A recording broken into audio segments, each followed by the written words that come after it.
RGV గారిని మాట్లాడాల్సిందిగా కోరుకుంటున్నాం.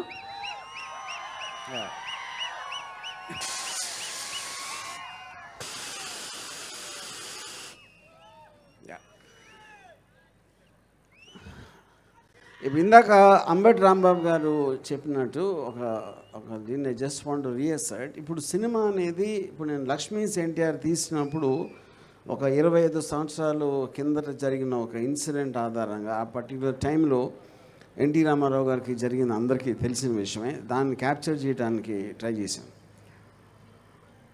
కానీ ఇది హిస్టరీ కాదు, ఇది ఎప్పుడో 20-30 సంవత్సరాల క్రితం జరిగిన కథ. ఇప్పుడు జరుగుతున్న, మొన్న జరిగిన, నిన్న జరిగిన, ఇప్పుడు జరుగుతున్న కథని, ఇలాంటి ఆస్పెక్ట్ అనేది ఇంతవరకు వరల్డ్ హిస్టరీలో ఎప్పుడు రాలేదు నాకు తెలిసి.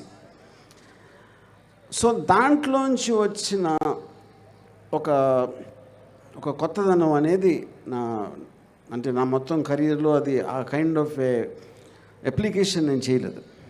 ఇప్పుడు ఈ సినిమా గురించి చెప్పటానికి ఏమి లేదు. ఎందుకు లేదంటే పబ్లిక్ డొమైన్లో ఉన్న కొన్ని ఉంటాయి, అందరికీ తెలిసినవి కొన్ని ఉంటాయి. వేరే వేరే విశ్లేషకులు వాళ్ళు ఏం మాట్లాడతారు, వాళ్ళు ఏం అనలైజ్ చేస్తారు అనేది రకరకాల ఒక దృక్పథాలు ఉంటాయి.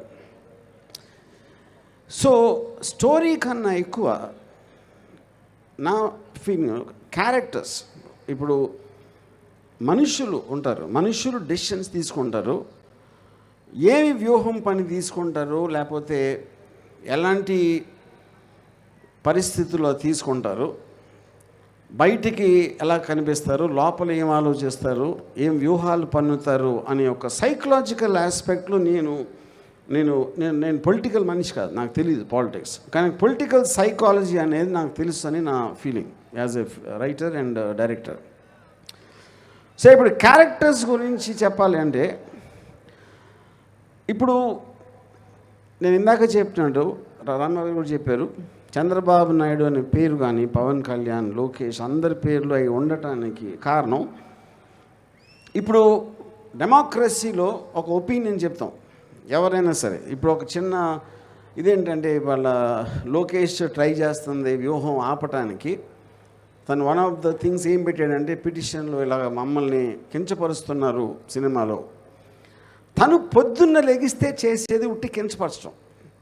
జగన్ని సైకో జగన్ అంటాడు, లేకపోతే హంతకుడు అంటాడు, ఇది అంటాడు, అదంటాడు, అది కించపరచడం కదా. అసలు ఇది మీనింగ్ ఉందా దానికి? చంద్రబాబు నాయుడు గారు కానీ, పవన్ కళ్యాణ్ కానీ, లోకేష్ కానీ, జగన్ గారు గవర్నమెంట్లో ప్రజలకు ఆ పని చేస్తున్న టైంలో వీళ్ళందరూ కేవలం అవతల వాళ్ళని తిట్టడం ఒక్కటే పని పెట్టుకున్నారు, అందరికీ తెలుసు. అలాంటి వాళ్ళు వ్యూహంలో వాళ్ళని కించపరుస్తున్నాను అనే దాని మీద కోర్టుకు వెళ్ళడం కన్నా పెద్ద జోక్ నేను.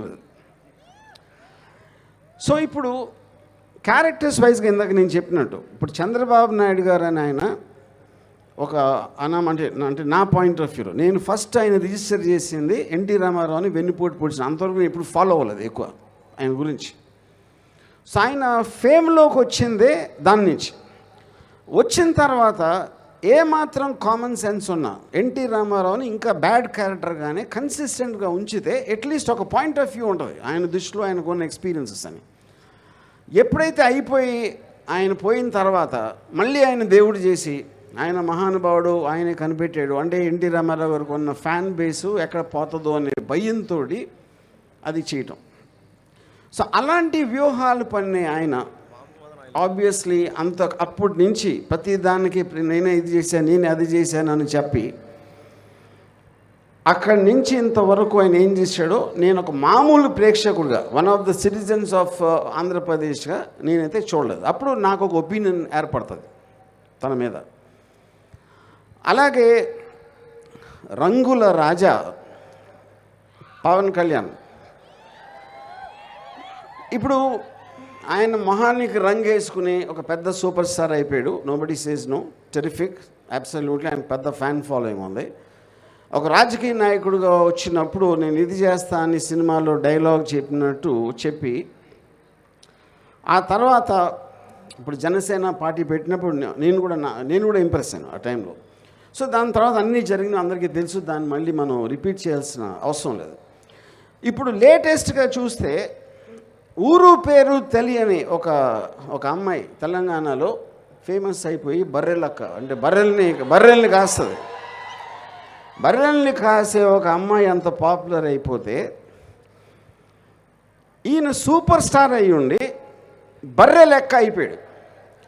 బర్రె లెక్కకి తేడా ఏంటంటే ఆ బర్రెలకి అక్క ఒక కాపరిగా కాస్తుంది. ఇక్కడ ఈయన బర్రెలాగా చంద్రబాబు నాయుడు, లోకేష్ వాళ్ళు ఏమి చెప్తే, అంటే ఇప్పుడు బర్రెలు గొర్రెలు ఇటెలు అటెలు ఏయ్ దదా అని చెప్తా ఉంటే ఆ గొర్రెలు బర్రెలు ఏమి చేస్తాయో ఇప్పుడు సూపర్ స్టార్ పవన్ కళ్యాణ్ అది చేస్తున్నాడు. ఇది నేను జనసేన మనిషిని కాదు, కానీ జనసేన కన్నా ఎక్కువ పవన్ కళ్యాణ్ నాకు ఇష్టం. కానీ ఇప్పుడు అది మొత్తం పోయింది నాకు, because of his thing. So ఇప్పుడు ఇప్పుడు లోకేష్ అని అతను ఎవరు, చంద్రబాబు నాయుడు కొడుకు కాకపోతే అతని ఒక కార్యకర్త దగ్గర బాయ్గా చేయటానికి కూడా తనకి పొజిషన్ లేదని నా ఫీలింగ్. ఏది మామూలు కార్యకర్త దగ్గర నేను చెప్పేది. ఇప్పుడు ఆయన ఏమీ చేయకుండా, ఎక్కడ ఒక గెలవకుండా, అసలు ఈయన ఏదో ఒక పెద్ద మహానుభావుడు అనేసి ఆయనే అనుకుని, ఆ ఫాదర్ ఏమో పుత్ర ప్రేమతో ఆయన లేపి చేయటానికి ఇవన్నీ అందరూ గమనిస్తారు. నేను ఒక్కనే కాదు కదా, టోటల్ ఆంధ్రప్రదేశ్లో ప్రజలందరికీ ఆ వ్యూ పాయింట్ ఉంటుంది. ఆ వ్యూ పాయింట్లో నేను వాళ్ళని సినిమాలో క్యాప్చర్ చేయడం జరిగింది. అప్పుడు అది చూసినప్పుడు ప్రజలందరికీ ఆల్రెడీ ఒక ఒపీనియన్ ఫామ్ అయి ఉంటుంది. ఆ ఒపీనియన్లో చూస్తే నువ్వు చేసింది కరెక్టా లేకపోతే కాదా అని థియేటర్లో ఉన్న వాళ్ళకి తెలుస్తుంది. ఎందుకంటే చేసింది వాళ్ళ కోసం. మీరు స్పీచ్లు ఇచ్చినా, ర్యాలీలో మాట్లాడినా, మీటింగ్లో మాట్లాడినా, ఎక్కడ మాట్లాడినా సరే ఫైనల్గా ఇంకొకళ్ళకి కమ్యూనికేషన్ చేయడానికి ట్రై చేస్తాం మనం. అలాగే ఈ సినిమా అనేది నా కమ్యూనికేషన్ నేను వీళ్ళ మీద ఫీల్ అయ్యేది. ఆబ్వియస్లీ నేను వైసీపీ కవర్ట్ నేను చెప్తున్నాను కదా ఓపెన్గా, నేను జగన్కి ఫేవర్గానే ఉంటుంది ఈ సినిమా. జగన్ అంటే నాకు చాలా మంచి అభిప్రాయం అని చెప్పింది. దాని తర్వాత ఇంకా కోవర్ట్ ఏంటి? ఎందుకంటే వాళ్ళు ఉట్టి కోవర్ట్లే ఉపయోగిస్తారు. స్ట్రైట్గా కొండ బద్దలు కొట్టినట్టు చెప్పేస్తే వాళ్ళ కన్ఫ్యూజన్ వచ్చేస్తుంది, ఇదేంటి ఇది ఏం చేస్తున్నాడని, యూనో. సో ఆ కాంటెక్స్ట్లో నేను చెప్పేది. సో ఇప్పుడు ఈ సినిమా నా ఉద్దేశం ఏంటి అంటే, నాకు అర్థమైన వాళ్ళ క్యారెక్టర్ని, వాళ్ళు మాట్లాడితే బట్టలు ఇప్పదీసి కొడతాం, లేకపోతే గొంతు పిసికేస్తాం, దవడ పగల కొడతాం. ఆయనేమో ఒక ఎర్ర బుక్ అంటాడు, అది ఎర్ర బుక్క ఎర్రి బుక్క అనేది మనకి తర్వాత తెలుస్తుంది, యూనో. అంటే ఒక డిక్టేటరా మీరు? డెమోక్రటిక్ కంట్రీలో పేర్లు రాసేసుకుని వీళ్ళందరి సంగతి చేస్తా అంటే, నాకు తెలిసి కిమ్ యాన్ యంగ్ కూడా చేసి ఉన్నాడు అలాంటిది నార్త్ కొరియాలో, యూనో. సో ఈ కైండ్ ఆఫ్ రెటారిక్ డైలాగ్స్తో వచ్చే వాళ్ళ మెంటాలిటీ ఎలా ఉంటుందని నేను రీసెర్చ్ చేసిన అవసరం లేదు. మీరు ఎవరైనా సరే యూట్యూబ్ వీడియోలు చూస్తే తెలిసిపోతుంది దాని గురించి. సో వాళ్ళేమో చెయ్యలేని పని, బట్టలు ఎవడదీసి కొడతా, పరిగెట్టిస్తా అని ఏదైతే చెయ్యలేని చెప్తున్నారో, నేను వాళ్ళ నిజం బట్టలు కాదు, వాళ్ళని నేకెడ్గా చూసే ఇష్టం ఎవరికి ఉంటుంది, కానీ అది వేరే విషయం. వాళ్ళ యాక్చువల్ ఆలోచనని, వాళ్ళ సంకుచిత్వానికి ఆ బట్టలు మాత్రం ఈ సినిమాలో కంప్లీట్గా ఇప్పైపోతున్నా. So this is my final sage of film, and I want to thank everybody, వేదికంచిన పెద్దలందరికీ. అండ్ వ్యూహన్ సినిమా అనేది నేను ఇందాక చెప్పినట్టు it's a very unique kind of a film. అందుకని నా ఫీలింగు, వాళ్ళు కూడా ఆ టెన్షన్ ఫీల్ అవడానికి అదే రీజను. ఇందాక చెప్పినట్టు ఆర్టికల్ 19 కాన్స్టిట్యూషన్ ఆస్పెక్ట్లో ఏ మనిషికైనా ఒక ఫ్రీడమ్ ఆఫ్ థాట్ ఉంటుంది, ఫ్రీడమ్ ఆఫ్ ఎక్స్ప్రెషన్ ఉంటుంది. సో నేను well with in the limits of legality నేను చేయటం జరిగింది. అందుకనే సెన్సార్ బోర్డ్ సర్టిఫికేట్ వచ్చింది మాకు. సో ద పాయింట్, అది highest authority.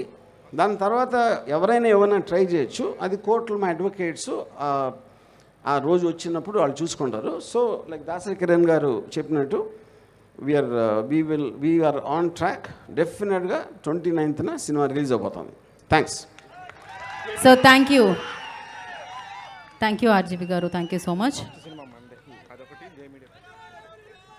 Yeah and just one more thing, ఇప్పుడు టోటల్గా ఈ అంటే ఎవరైతే ఈవెంట్ ఆర్గనైజ్ చేశారో కీర్తన మ్యూజిక్ డైరెక్టర్ కానీ, ఇది ఆర్గనైజ్ చేసిన జే మీడియా నరేంద్ర గారు కానీ, లేకపోతే ఈ అంటే తెలిసి కూడా ఇన్ని ప్రాబ్లమ్స్ వస్తాయి ఇలాంటి సినిమాలు కాంట్రవర్షియల్ ఆస్పెక్ట్లో అయినా కూడా ముందుకు వెళ్దామని ఒక దాసరి కిరణ్ కూడా నాకున్నంత ధైర్యం ఉంది, నాకున్నంత confidence. So all of them I thank you once again very much. Thank you.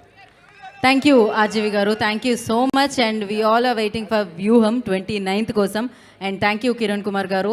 And yes, బోలెడని డబ్బులు రావాలి ఈ చిత్రం ఇలాంటి